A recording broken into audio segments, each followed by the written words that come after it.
নমস্কার বন্ধুরা, আমার রান্নাঘরে আপনাদের সবাইকে জানাই স্বাগত। আজকে আমি নিয়ে এসেছি কই মাছের একটা রেসিপি। মশলা ছাড়া শিম আলু দিয়ে কই মাছের একটা রেসিপি। রান্নাটা খেতে খুব টেস্টি এবং হেলদি। এই মাছের ঝোলটায় আমি একটু বড়িও দেব। তো আসুন রান্নাটা শুরু করি। প্রথমে কড়াইতে সর্ষের তেল দিয়ে দিচ্ছি। এবার লবণ হলুদ মাখিয়ে রাখা কই মাছগুলো ভেজে নেব।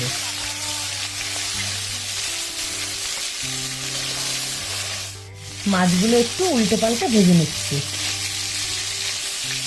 মাছগুলো ভাজা হয়ে গেছে, এবার আমি তুলে নিচ্ছি।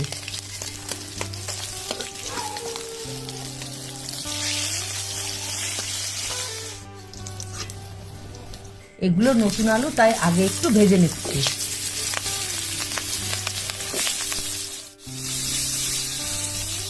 একটু লবণ দিলাম আর দিচ্ছি একটু হলুদ গুঁড়ো।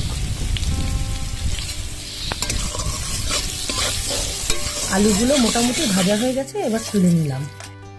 এবার বড়িগুলো একটু ভেজে নিচ্ছি।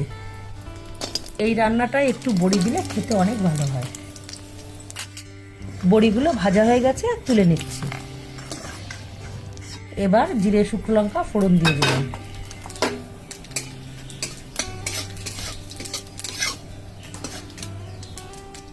এবার ভিজে রাখা আলু আর বড়ি দিয়ে দিলাম। একটু নেড়ে চেড়ে এবার শিমগুলো দিয়ে দিচ্ছি।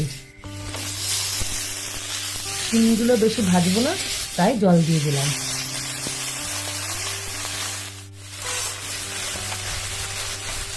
এবার দিচ্ছি একটু হলুদ গুঁড়ো আর দিচ্ছি পরিমাণ মতো লবণ। কয়েকটা চেরা কাঁচা লঙ্কা দিলাম। শিম এখন নতুন সবজি, শিম দিয়ে এই ধরনের মাছের ঝোলগুলো খেতে খুব ভালো লাগে।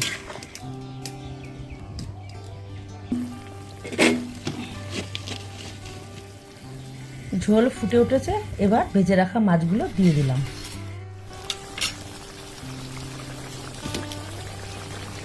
কয়েকটা আলু তুলে নিলাম।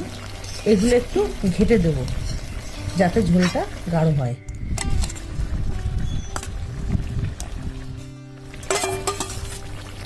মাছের ঝোলটা প্রায় হয়ে এসেছে।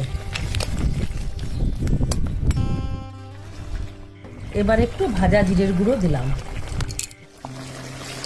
আমার মাছের ঝোলটা হয়ে গেছে, এবার তুলে নিচ্ছি।